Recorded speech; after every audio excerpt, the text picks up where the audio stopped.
Now you completed beginner series 100 and we will continue with beginner series 200 educational objectives in the beginning, so you know what you will learn and what are the topics of series 200. In the beginning, we will talk a little bit about market mechanics, then about the Japanese candlestick charts, about volume, about indicators, and then about the basics of price action analysis. Let us start with beginner series 201, market mechanics.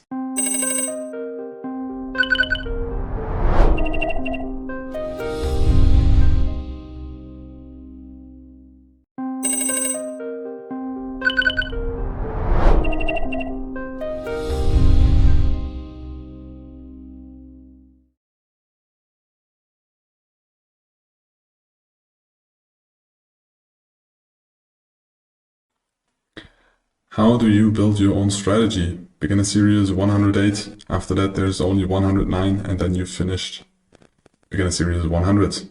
We'll continue until beginner series 700 or 800. So, it is important that you know how to build your own strategy. Yes, you will learn our strategy, yes, you will learn our setups, and yes, you should try to trade that strategy, but the most efficient and long-term successful way will be that you combine this either with your own stuff or you create your own strategy, because that way you will have trust, you will have adapted the strategy to your personality, to the time you can spend in the markets, to the way you view the markets, to the assets you want to trade. So, how do you build your own strategy? Step 1, you need an idea. Either you analyze just price, either you analyze just volume, either you combine it, you just analyze fundamentals, or you work in a logistics company and you think about, oh, we have some data that is maybe publicly available of logistic companies in your company, but also other companies because they are published in statements. And then you start to analyze those numbers and combine those logistic numbers of all the companies in Germany and analyze them, and then try to build a strategy out of this with logistic companies that are maybe traded in the country next to your country, because maybe there's a time delay between the logistics of your country you're living in or you're working in and the company next to your country, because most likely there's an interconnection of the economies. Just an idea. Or you start to analyze the weather of a specific region, because when the weather is good, maybe a commodity or oranges are less likely to grow, or something is produced less, or more oil is needed. So there can be a lot of strategies, either just technical or fundamental, but you need an idea and then you need to test it in the next step. Then you need to define the strategy, so you have an idea, then you test it, then you define the strategy. It can be discretionary, but you still should write down or define, or yes, write down some context or the process, and then you need to execute it. After you falsified it and you tested it, you defined it, you wrote it down, you need to execute it and you need to test it live. And when you test live, you still need to continue to evaluate it. So to falsify it, to improve it, to add a new idea, to add a new component to the strategy. So most of the time strategies are no static thing. You adapt strategies to market conditions, to volatility, to new assets. And it's not you create a strategy one time. Yes, it's gonna most likely work for a long time, but at some point most likely it will not work, because the more people you know about an edge, it's less likely that it will work out. We know that our strategies that we trade, most likely they will work for maybe a couple of years, but at some point maybe they will not work anymore because there are new algorithms, or yes, the price behavior changes because asset classes are now open 24/7 in 5 years in the future or 10 years in the future. We don't know that, and you don't know that as well. So this is the general process or circle, or step 1 is always the idea. Secondly, then, at some point, you need to define the risk management. So you should know your risk profile, and that should be based on your personal risk aversion. So how much are you willing or comfortable to risk? It's different when you don't have a family, when you don't have somebody relying on you, your risk appetite, in my opinion, should be way higher than if you have a family, if you have a partner, or not that much saving, then you should be way more risk averse. But you need to define for yourself and the strategy. Then the metrics of your strategy, like what are the fundamentals, price, what's the volume, what's the data you analyze, what are the market conditions, what's the asset, what's the liquidity, when's the asset going to change, are we in a highly liquid phase, are we in a less liquid phase, do we have more volatility, less volatility, high interest rates, low interest rates, what market conditions does your asset work on, do you prefer more volatile market conditions or do you prefer less volatile market conditions like second half of December or very often in the summer where you have less volatility. You need to define this as well. And you need the risk management, which is the essential part. How much are you going to risk per trade? How much are you going to risk in general? But we will dive deeper into that in the next modules. I think it is going to be series 600, where we have an own series just about risk management. Step 3 then is monitoring and journaling, because you need to re-evaluate your strategy and adapt it to market conditions or improve it or simplify it. So you need to track your trades. You can use a software. You can also do it manually. For example, my FX book, FX Blue, just pen and paper, the things we went through in the journaling part already. And you also need to keep an active personal journal of your trades. So you also see the process. Did you stick to your strategy and was there a loss because the strategy created a loss, or was there a loss because you behaved differently because you did not stick to the process? And in step 4, you need to build a daily routine so you can implement and execute your strategy. It's more easy if it's an algorithmic strategy, but most of the time it is not. So you need to make sure that you show up. And in this example, we created a example of routine, and that routine I was sticking to for 1.5 years. When I decided for myself I want to spend a lot of time in the markets or with the markets to understand the markets, to get a feeling for the markets. Nowadays it's not that intense anymore because I also focus on other projects. But I think if you start and you have the possibility to do that, try to spend as much time in the markets. But the most important thing is that you have a routine, that you show up daily and you do the same tasks or the same things daily. So for example, 6:30 to 7:30, you just wake up, breakfast, coffee, go for a walk, do some sports, whatever, time for yourself. 7:30 to 8:30, you prepare for the markets, you check what happened overnight, are there any news, because somebody is always awake on planet Earth, and that has an influence on the markets. So when we sleep, you still need to know what happened on the other side of the Earth. 8 to 8:30, maybe there is a first trade. If there are news, if there are no news, most likely there's no trade because there's still less volume if you trade European products. Again, it depends on what assets you trade. 8:30 to 9, you do the technical analysis. You prepare for the day. In our case, we prepare our day trading zones where we have areas of interest where we want to trade.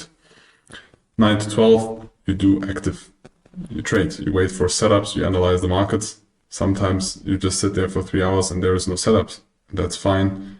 And the more time you spend or the more you implemented the routine, the more you can do other tasks when you see there is no setup, because then you have your alarms and then you know when you need to check for the markets. But in the beginning, it can be very beneficial just to stare at the markets and analyze the markets. But very important, just because you analyze the market, it doesn't mean that you need to do anything.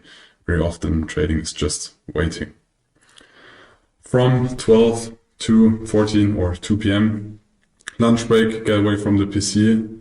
At some point, you're going to get very drained because you stare at the screen. You need to make a lot of decisions in trading. You need to analyze, and this needs a lot of brain capacity. At some point, you need a break. You need a reset. You need to get some food. Very often, I went for a walk because then my brain was I had a small reset after that. I had new energy. Most of the time I had some food and then I went for a walk. But very important, get away from the PC. Don't check the charts on your phone. Just get away. Then 2 p.m. to 6 p.m. you have the US trading session for us European people, depending on where you live. There you have another trading session in the morning. For us Europeans, we have the European session. So I traded the European products. or assets, you can also trade them in the afternoon, but in the afternoon then I focused more on the US assets, stocks, or futures. Then 6 to 6:30 p.m. Then you should evaluate your trades, or you should implement all the information into your journal that you maybe have missed during the trades.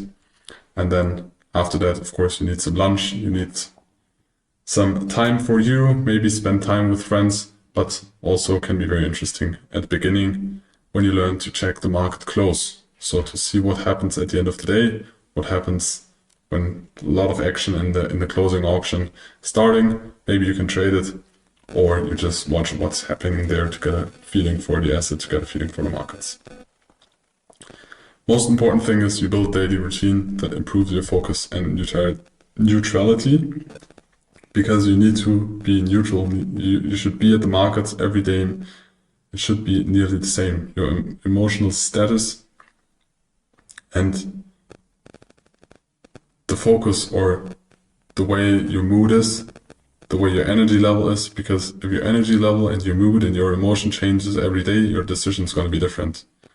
And trading should be repetitive, or kind of repetitive, to quantify it, or to have a good trading strategy, and to have the possibility to decide to make high quality financial decisions multiple times a day. And for this, you need focus, you need clarity, you need to be emotional, stable, or neutral. And if you're not, this will influence your trading, and it's not good. So build a routine, stick to it. It does not need to be as extensive as this, because you're gonna have work, you need to study, you go to school, whatever you're doing, or your family. It's just an example. Reduce it to the way you do. If you start new, this can be a very efficient one. And feel free to use cognitive enhancers. For example, in the morning, I had a lot of caffeine before I traded, because then I realized that I was more focused, but I stopped consuming caffeine most of the time. Until lunch, I consumed caffeine, and then I stopped, because otherwise I had bad night's sleep, and then I would not wake up in the morning after, and then I was late at the markets, I wasn't able to prepare as good. All this has influence in your trading decisions. And you should always include physical activity, either in the evening or go for a walk on the lunch. You need physical activity, otherwise you're not going to be healthy, and when you're less healthy, you're going to make worse decisions most of the times. Now we continue with the last part of Beginner Series 109, how to build your individual trading success.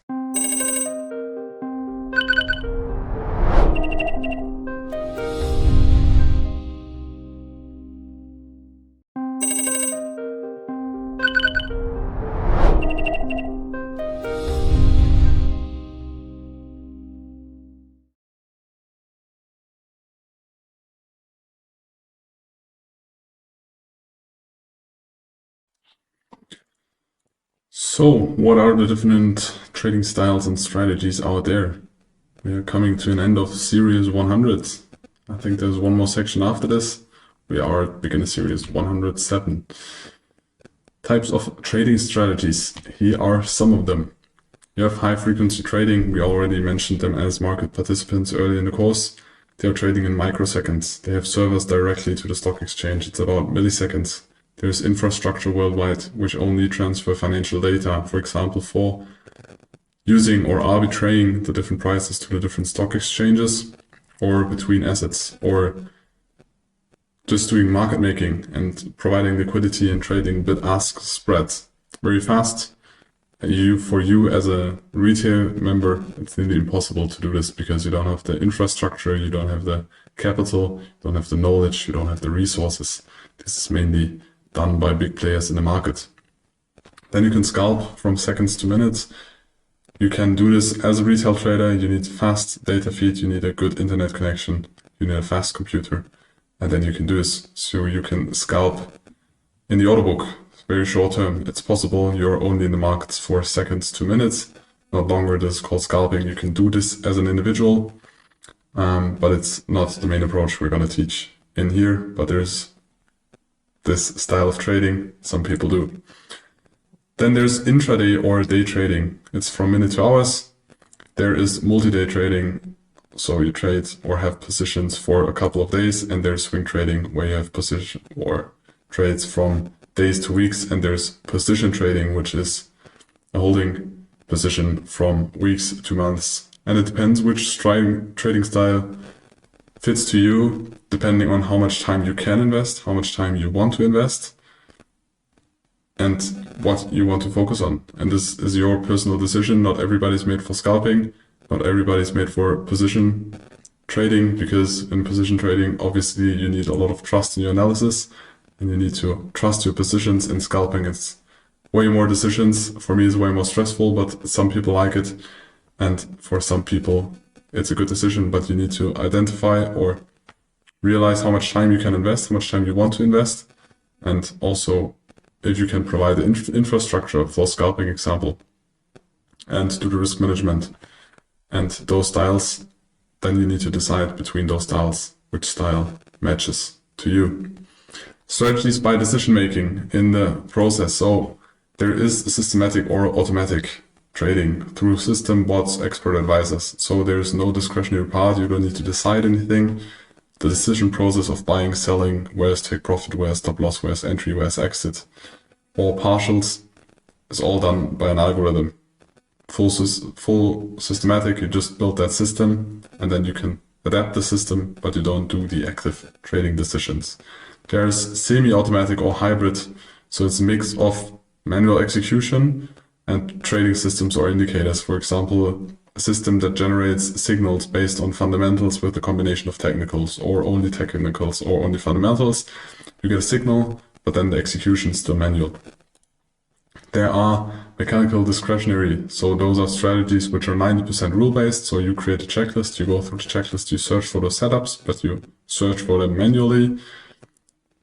But it's kind of mechanical because you act kind of like an algorithm, but it's just you and not an algorithm. So because you are not working like an algorithm and there is not just 0 and 1, it's just 90% rule-based, because there's always a kind or a part of interpretation when you act as a human. And there are discretionary strategies, which are manual strategies. They are rule-based, but they have a lot of space for logical interpretation and context analysis. So you analyze the correlation between different assets, different economies, the last or the previous economic numbers that have been published, and then you build a thesis or an analysis, and then you act on that analysis. But there can be approach, you analyze, but it's not that rule-based. It's not, it happens A, then you do B, and after B you do C, and then D. It is more freestyle, more creative, but can be very, very efficient. But for that you need to spend a lot of time in the markets. And as I said earlier in the course, you need to connect to the markets. You spend a lot of time, because there you also put the numbers, fundamental numbers, and the technical or the price reaction to those numbers in context, and based on that you create your analysis and trade it. And there is intuition trading, which is fully based on discretion, intuition, and gut feeling. So you have a feeling about the markets. I've seen people that have crazy feelings about, most of the times it's one specific market, and they trade that way and they are very successful, but they really focus for years just on one market, and then they master this market. But it's nearly impossible to copy them or to learn the same strategy, because it's mostly intuition. It's like they rewired their brain like an AI to a specific market. But I would describe this as intuition trading. There are different types of analysis. So there are fundamental strategies where you act and trade based on fundamentals, or you can trade on news-based strategies. So fundamentals are more long-term. You can also use news-based strategies, which are obviously based on news. So if a news release and you act on that, before that, slightly after that, before the news, most of the times markets kind of sideways, but after the news there is a lot of, and especially during the news, a lot of volatility. There are technical strategies where you only trade technicals. You don't look at fundamentals or news at all. And there are hybrid strategies where you do a combination of both, which we think is the best one, but you can make all of that working. There are people that have very good strategies with only trading fundamentals. There are people that have good performances with only trading news. There are people that have good performances with only technicals. And there are people that combine everything and also have good performances. as well here. Depends on what works for you. We will explain to you how we analyze fundamentals and how we will have our technical setups later here. There are different strategies by setup, so defined by where you search for a setup. We have some small pictures here, and now we give all the pictures some names and strategies by setup. I think very famous one is range-bound strategies. So you look for a range or you try to anticipate a range before it happens. So you sell at the bottom, you sell at the top, you buy at the bottom, either take profit or open a position. Those are range-bound strategies. Different type are mean reversion strategies. The approach to this is that you think there is a mean, so there is some price level where the price of an asset is going to fluctuate on the upside and on the downside, but it will always go back to that mean point. So you will try or scale into a market most of the times. The further the price, the higher the standard deviation from the mean or the middle of the price is, you think, to the upside, but also to the downside. There are reversed strategies where you try to catch a reversal. For example, a falling knife. So a downtrend, and you try to buy into the downtrend, and after that the price reverses, or even in an uptrend, you try to catch the reversal or the start of a downtrend.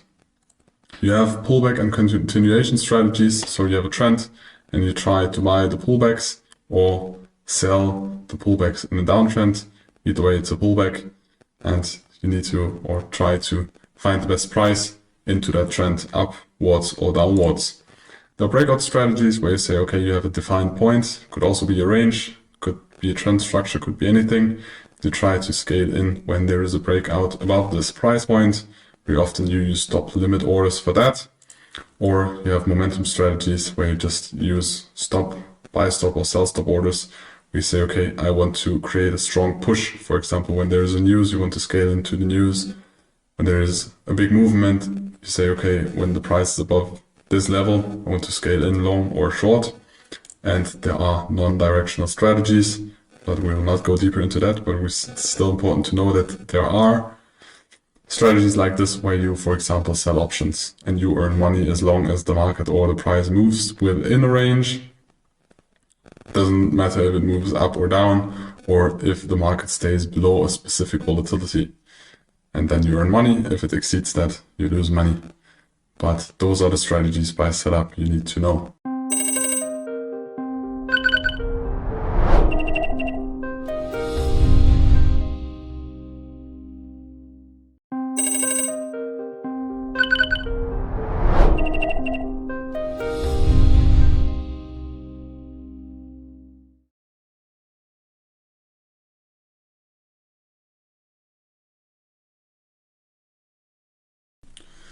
So indicators, we don't use them a lot, but still you need to know or should know the basics about them.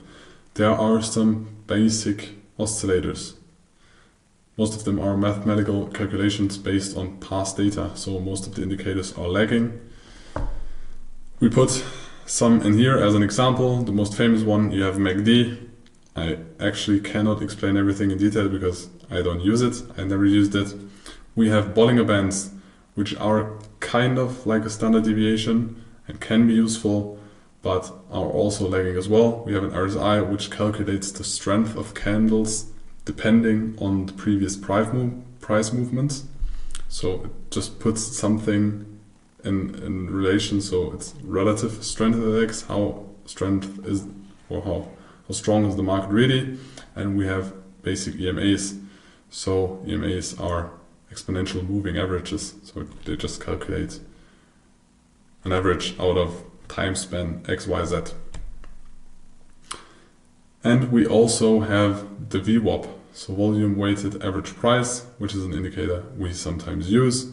It's the average price of the session, or could also be a week or a month, taking into account the volume. So this is not just the different calculations on time span XYZ. It is calculation on where is the average volume. So where is the middle or the fair price of the session. You calculate the VWAP.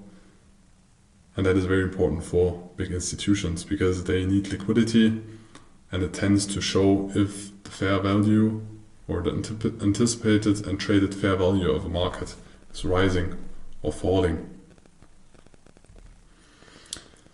So it is an important institutional reference. Like I said, big institutions are looking for liquidity because they have big orders, then there's liquidity in the market, so they search for liquidity, and the VWAP can be a good indication because we already learned in the value area, which most of the time is close to the VWAP, there is most interest to trade, so most liquidity. So there's the biggest ability to execute orders without big slippage, so get better prices. They need a counterparty, so they need a fair price, and price itself needs to get validated by liquidity, and price most of the time spends most time there where there is the most liquidity.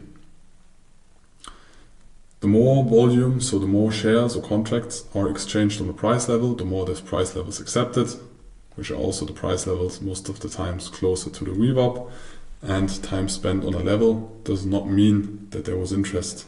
The VWAP helps because if there is low liquidity, the price can spend a long time on a level where there's no real acceptance, and then the volume rises again, and maybe the price is not as long in another price area than it has spent with low liquidity, but the VWAP helps, and volume always confirms the interest of a price area where it trades or where the market participants accept and agree on one price.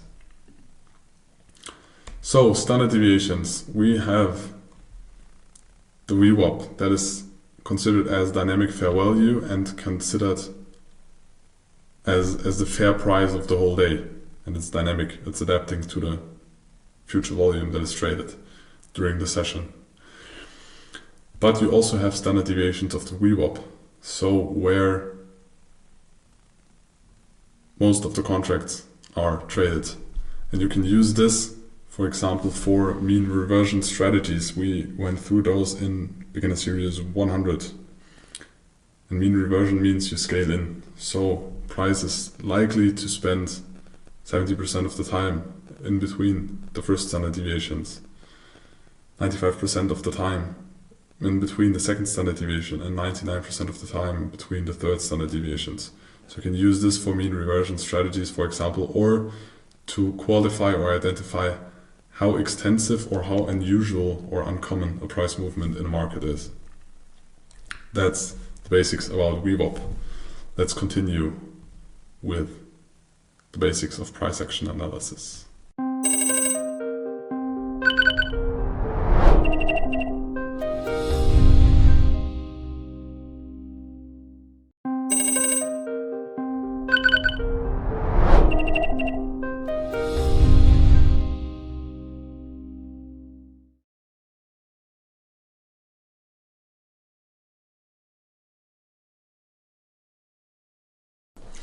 So beginner series 203, we talk about volume in this one. We have different types of volume. We have vertical volume, which is defined, or the definition is the number of contracts traded in a specific time frame. So it summarizes the market activity and liquidity and how much participation there is in a price swing. So it is the volume that you see on the bottom of the chart most of the time. So you have time frame, for example, 1 hour, then this candle represents 1 hour, and you have this amount of contracts. You can also add numbers to this, but the interesting information is always about how far did the market move and how much volume is traded. Have there been, for example, big moves with not a lot of volume, or have there been very small moves with a lot of volume? For example, in this candle, you can see a doji with a lot of volume, which is a sign for acceptance because a lot of market participants traded, but the markets did not really move. But this is called vertical volume. But you also have horizontal volume, which is the things we use way more, which is volume by price, or also called volume profile. It's the number of contracts traded at a specific price level. And you can see it here on the left. And now we will dive deeper into that. So we have the volume, we have different price levels. As you can see, you have like the small, each price level is represented by one line, and you have buyers and sellers are equal because it's always a match. So there's the volume and there's the price. And that's it. With a price, with volumes traded on each price level, with price action, and we know how much volume is traded on each tick. Standard deviation. Most of you should know this from your time in school. So it's a statistical analysis where elements of a bigger and bigger sample tend to fall under a normal distribution that resembles a bell, or also called the Gaussian curve, which looks like this.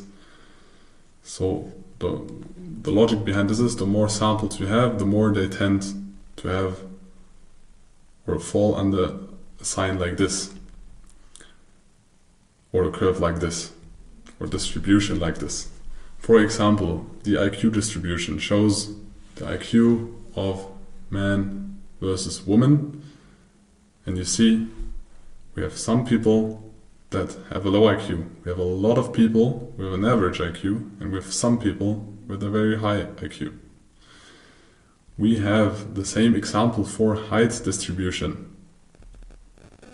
So we have a lot of people with an average height, of course depending on the country, depending on the region, but this you can implement this to every region or to all the regions. We have some people that are very small, and we have some people that are very high, including me. I'm somewhere here. And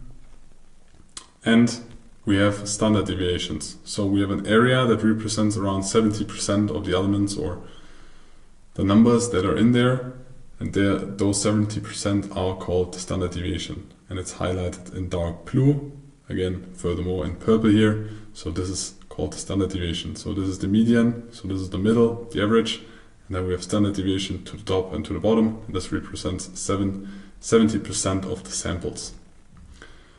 Furthermore, we have the second standard deviation that represents around 95% of the elements or of the samples, called second standard deviation, highlighted in purple again. And we have a third standard deviation that represents 99% of the elements. That nearly includes everything except me with 2 meter height, but sometimes it may be good, sometimes it may be shit. Standard deviation is also something we use in volume. And we know the standard deviation, or the first standard deviation in volume profile, is publicly known as the value area or fair value. So when you have a volume profile, you look for where are the 70%. So you have the highest or the median, which is most of the time somewhere in the middle, and then where is the area to the bottom and to the top and to the bottom where we have 70% of the volume. So there are different anomalies and different things we need to name in the volume profile. So we have a point of control, which is in the middle, which is the point of control where the most volume is traded. This is, in real, this is the VPOC, because it's the point of control, volume point of control. We have a value area high and the value area low. So this is like the first standard deviation to the upside and to the downside. We have peaks in volume, which are called high volume nodes, and we have valleys in volume, which are called low volume nodes. So we have high volume, we have low volume. You could also view this here as a low volume node and this as a high volume node.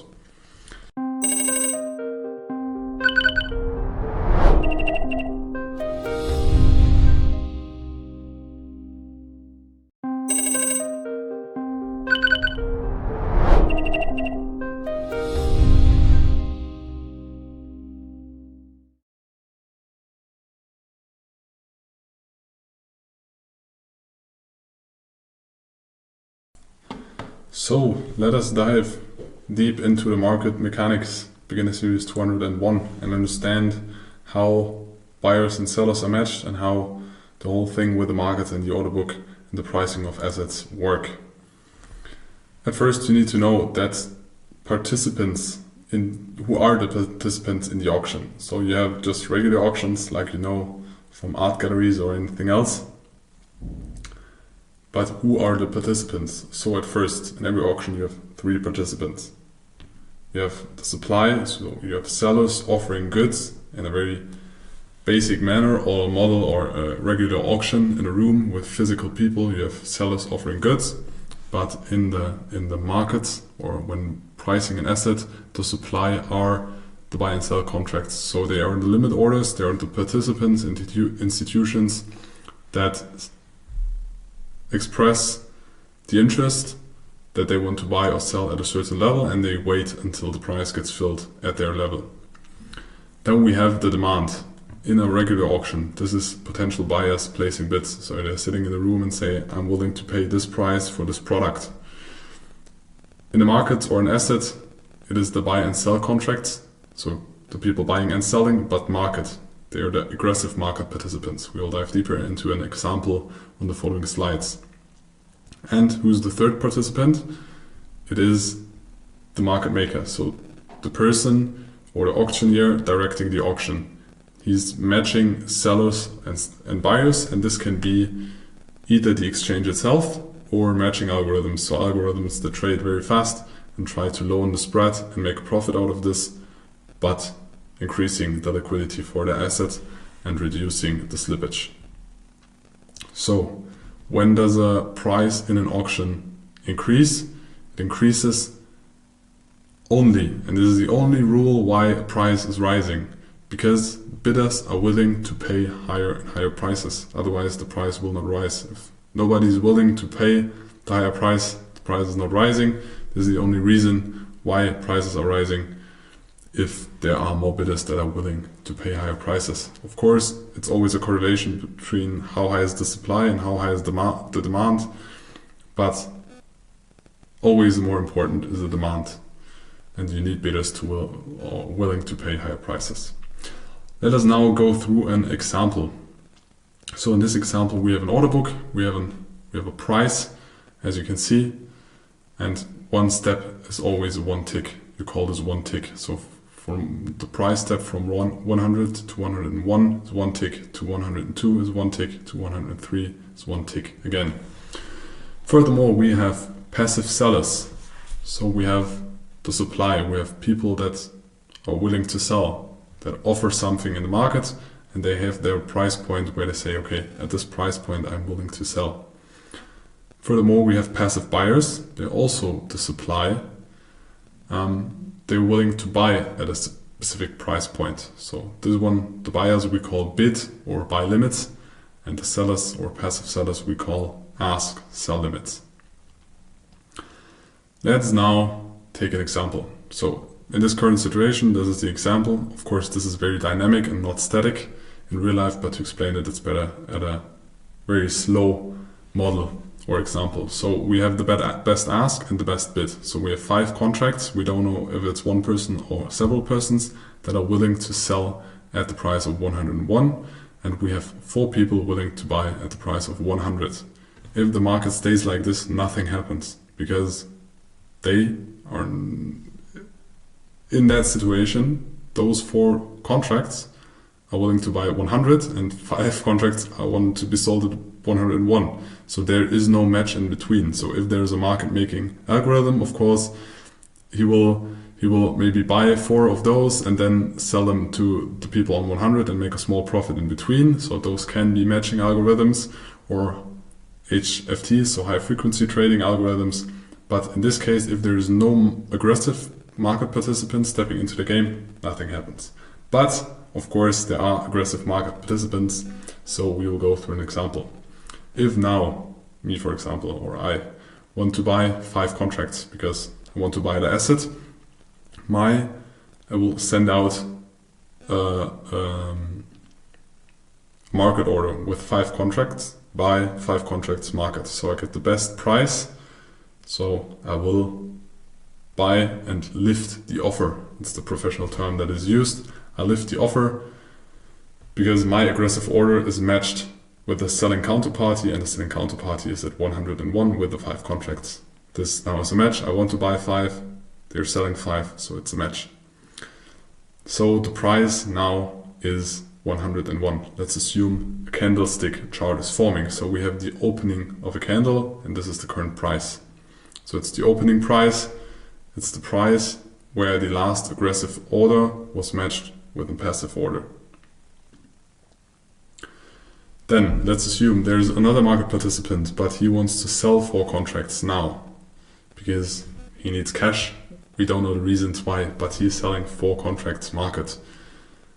Again, it's a match because we had 4 buy limits at the price of 100, so 4 people that wanted to buy. He's willing to sell 4 contracts now, so those 4 contracts are matched with the 4 contracts buy limits that are willing to buy at 100. So we have an aggressive seller and they have a demand for a buy counterparty. They are searching for somebody that wants to buy.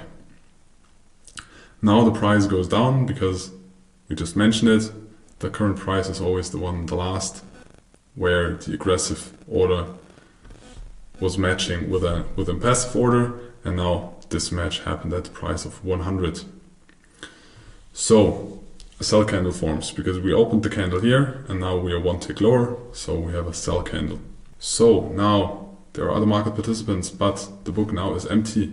We have a sell candle formed and there are no sell limits and no buy limits on the price point of 100 and 101. So there is a gap between bid and ask, so bid and ask widens, so there's a bigger spread. Now there are more market participants. Let's assume somebody wants to buy 2 contracts. So aggressive 2 contracts market buy is matched with the 7 contracts that are sell limit on 102. And now those sell limits are reduced from 7 to 5 because 2 contracts are matched with the aggressive buy order. And the candle now pops up and we have created a wick down here, but we also have slippage because the price was down here at 100, but the fill or the match of the aggressive order and the passive order was happening at 102. You call this slippage. And furthermore, a wick forms where the candle was but is not yet. So there's always an open, a high, a low, and a close. We'll explain that deeper as well, but just to see how the candle forms during the process of the order book. So we have a wick here now. But there are even more market participants because at some point we will have a refilling of the order book. This usually happens very fast. So this happens in milliseconds. Most of the time you're not able to see this with your eyes. This happens so fast that you cannot see it, but in this example we just wanted to show you how it is possible that the spread is widening. So when the bid and the ask is further, or the difference between bid and ask is widening and is higher. So now we have more buy limit bids or people with the interest to buy at a certain price, and they insert their limit orders or their bids. The candle formed is now bullish because 102 was the last price point where the aggressive order was matched with the passive one. But now a very big player steps into the game and says, I want to sell market 9 contracts. So those contracts are divided into 2 contracts because 2 people wanted to buy at 101, 3 people wanted to buy at 100, and 4 people or 5 people wanted to buy at 99, but there are 4 remaining contracts of the order of 9 that are matched with the price point of 99. So a single market order can eat multiple levels or ticks in the order book because the order was too big and there was not enough liquidity. He got, again, not slippage, but he ate through the order book because he took all the orders. And now our candle is bearish again because the last price point where an aggressive order was matched with a passive one is at the price level of 99. So we have the order book, which is very dynamic and way faster than it is in this example. This is just for explanation. And then we have a candle forming, which represents the price action or where the price has been. But there's even more information we can display. And this is displayed in the footprint. So the footprint shows orders which hit the bid. So those are market orders that sold into the bid because aggressive sellers are matched with passive buyers, and you can see the volume over here. And on the other side you have orders which lifted the ask. So they are aggressive market buy orders that matched with passive sellers. You can see it here. So we had an aggressive order of 2 contracts that have been aggressive matched with 2 passive orders on 102. So we have total contracts of 2 traded because 2 contracts changed hands. So it's not 4 contracts, it's 2 contracts that changed hands. And that's also how the volume profile is created. So now you understand the logic of the volume profile, how it is working, how it's created. So it's the sum of all orders at every price level. And now you can see the volume profile, you have the footprint, you have the candle, and you have the raw real order book. You can also display this with heat maps, but we will not go deeper into that because we don't use it.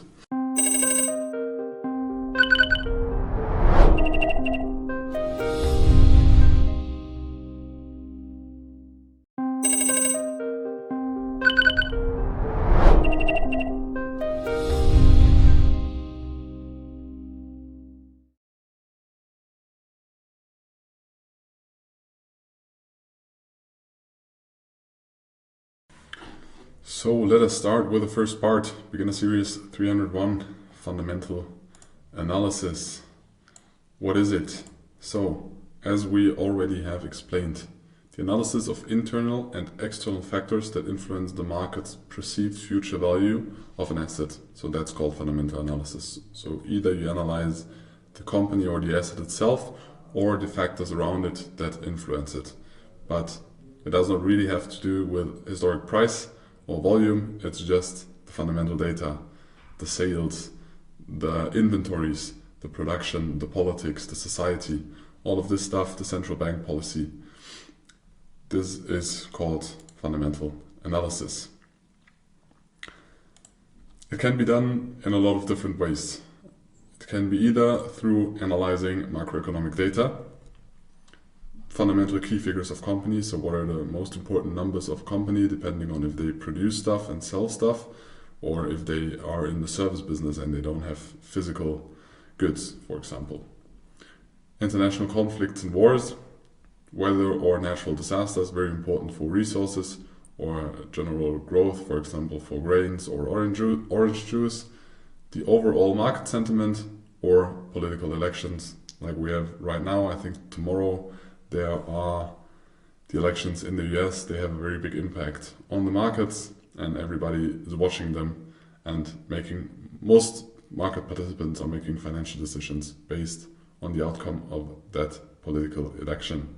So those are the main or biggest parts you can analyze in fundamental or in fundamentals. We will introduce you to the basics of the numbers. We will explain them very shortly and give you an understanding what information is out there and that you have a basic information how the information is created and how you can implement it in your analysis. But in the trading styles we teach you, the fundamentals have an impact and can have an impact, but the impact is very low, but still it's important to know because you're going to prepare for your trades, and even in intraday trading you need to prepare for the events and you should have a basic understanding of that. So what are macroeconomics? Macroeconomics is about studying or analyzing economic data regarding one or more countries. Could also be an economic region like the European Union. The main categories of data you need to keep in consideration to diagnose an economy health or the health of an economy. There's not just one data point and then the economy is healthy. You have several and it's always a combination of all of them. But one of the most important ones is gross domestic product, although this data is kind of delayed. It's not anticipating future development, it's delayed, it shows you what happens in the past, but it's still a very important number. Then you have inflation, you have the labor market, you have business and consumer sentiment because those are the participants in the market, and you have monetary policies by politics or central banks. Now we will dive, because money plays a very crucial role, into the next chapter, a brief history about money.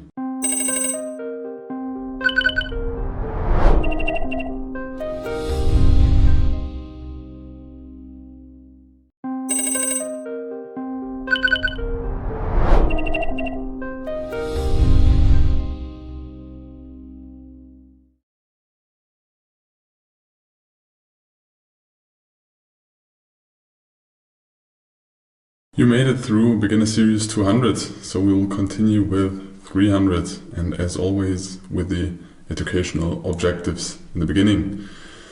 What you will learn in this module: first, fundamental analysis, just the basics about that.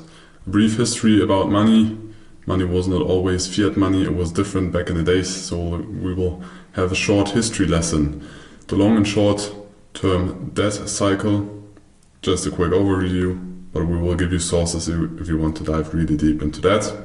The role of central banks, economic growth data, inflation data, employment data, business sentiment, consumer sentiment, and the economic calendar, which most likely will be a very essential part of your daily trading routine, either because you need to prepare for volatility or you need to get the data and implement it into your analysis and trading ideas.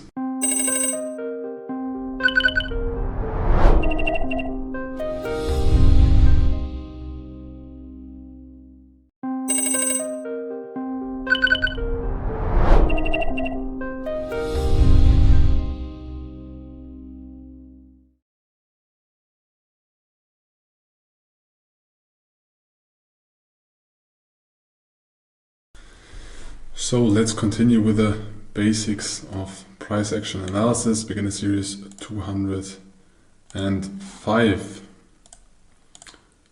Let's choose the laser point. So you should understand the basics of the Dow theory or the phases of the Dow theory. In the Dow theory, the theory is that the market has three trends. So it has a primary, a secondary, and a minor trend. So long-term, mid-term, and short-term fluctuations. Trends have in general three phases. It has accumulation, it has public participation, and it has distribution. And all market information is represented in the current price. The creator of this beautiful theory is Charles Dow, beautiful, beautiful man. And he thinks that markets generally tend to move in trends, and those trends are confirmed by volume. And the trends persist until there is a clear sign of reversal. So you have uptrends, you have consolidations, and you have downtrends. In the Dow theory, a trend shift signals a potential change in the overall market direction, but you should always watch out for a confirmation. And the confirmation is not just the lower low, the confirmation is the break of the lower low. So the failure of a lower or higher high, because you can also make a lower low but still make a higher high. You always should wait for confirmation when identifying trend shifts.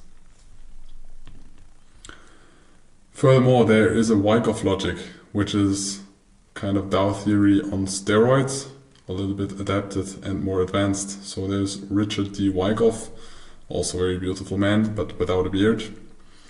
And it focuses also on price action and also volume, but aiming to align this with institutional interests. So it's about supply and demand and shifts in price. The composite operator, which is like the big wealthy participants that influence the market, have a way bigger role in this theory, and there are 4 phases, not 3. And furthermore, there is effort versus result, so there is always price and volume, but it's more a combination of both. The Wyckoff cycles are kind of the same, but a little bit more complex. The Dow theory focuses more on market trends and that all information is represented in the price, and the Wyckoff logic in addition focuses more on supply and demand and has an addition like a spring. So you don't only have accumulation, you also have like an extreme point or an extreme point in a balance, like a fake breakout. They call it spring, or have different terms for this, but it is not more than like a fake breakout in an accumulation phase.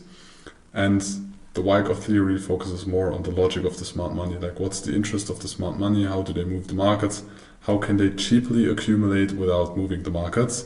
And in the theory, big institutions accumulate in phases or fair value phases or balances, and then the public steps into the market moves, and then they scale out or continues to scale in. But the theory is that the big market participants are most active in the balance phases. So also there you have accumulation, markup, reaccumulation, markup, distribution with the spring, and then a markdown and redistribution, and again a markdown. And furthermore, there is the auction market theory.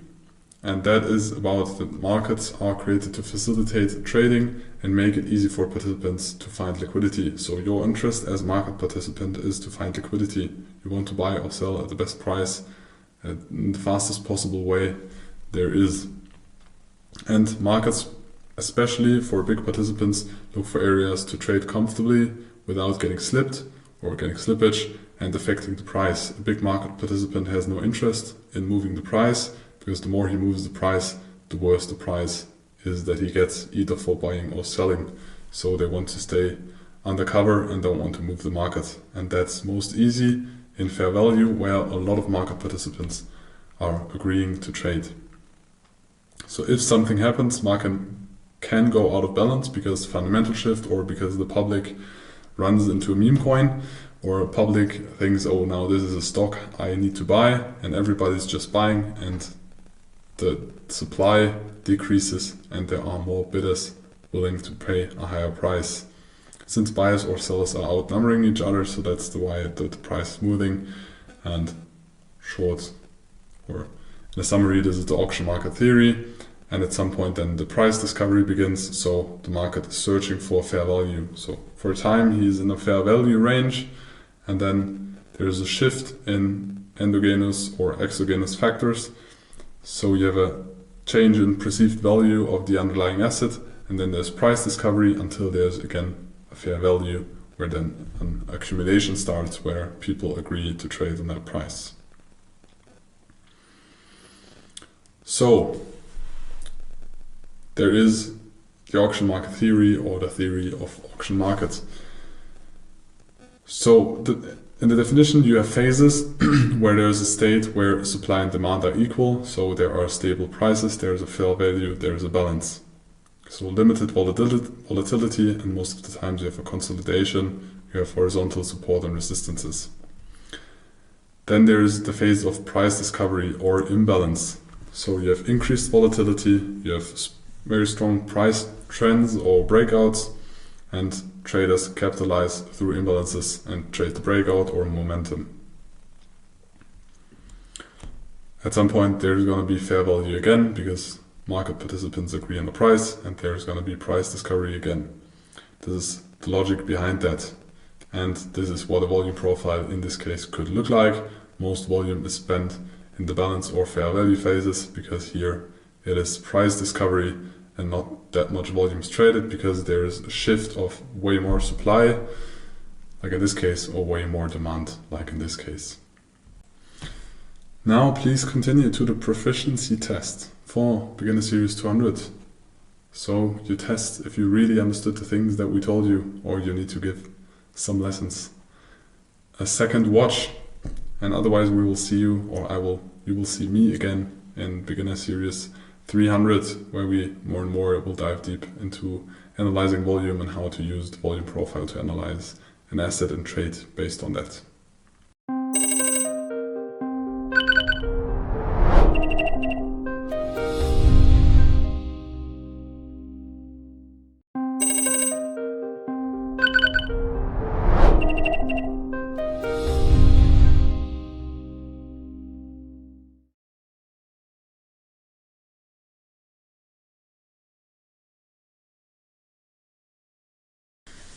So we continue with Beginner Series 304, the role of central banks. Very essential part in trading, very essential part in economics in general.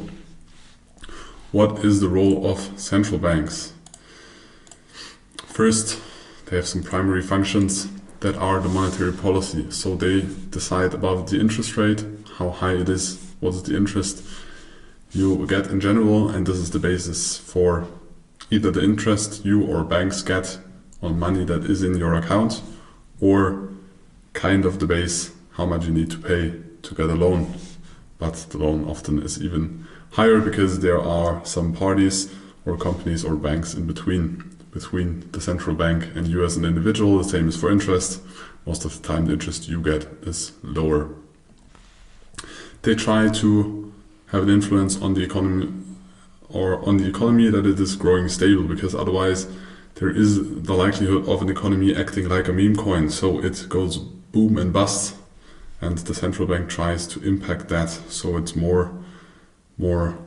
less volatile. So it tries to control the inflation, because most economists worldwide think that an inflation of around about 2% is healthy for an economy, so they try to control the inflation. How high is the inflation?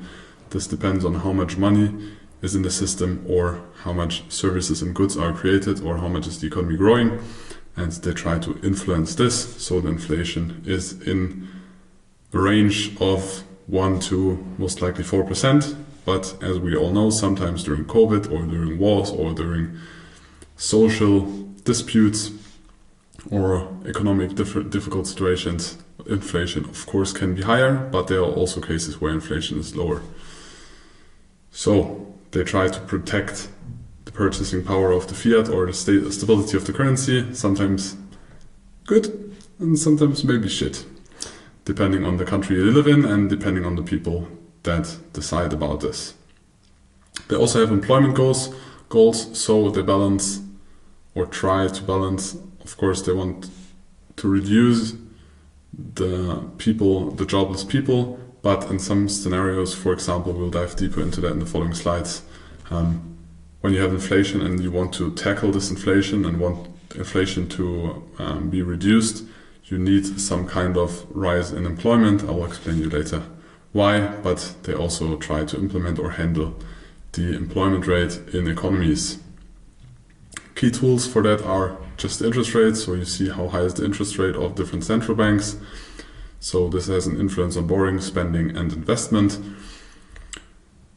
They are buying or selling government bonds, so central banks can decide to buy government bonds. When they buy government bonds, a government has more money to spend for infrastructure or in general to stimulate the economy. So this can have positive or a negative impact, for example, if they sell government bonds. So they control the liquidity or how much liquidity there is in an economy. And they regulate how much banks need to have as backup. So also this all has an impact on how much money is in the market, which is a very important key figure to know and to analyze or implement into your analysis. The key influences on market cycles are lowering interest rates can cause market rallies, because if there's more liquidity, there is more likelihood that people try or companies have riskier behavior, so they are interested in risking more, or the economy is growing, they hire more employees, they pre-produce stuff that are maybe gonna sell at a later point. So if there's more liquidity, most of the market's ready, so stocks go up. Stocks only go up? No, of course not. But when the liquidity is very low and there is a lot of capital flowing into the economy long term, as the prices will rise, also because a lot of time there's going to be inflation following as well.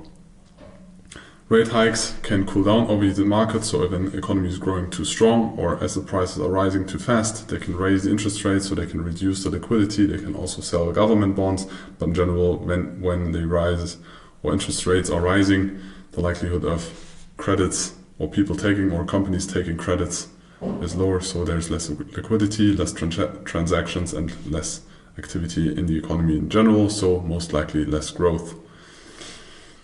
There is quantitative easing and quantitative tightening. So quantitative easing is that central banks buy assets to inject liquidity. So they buy asset itself, or for example they buy government bonds.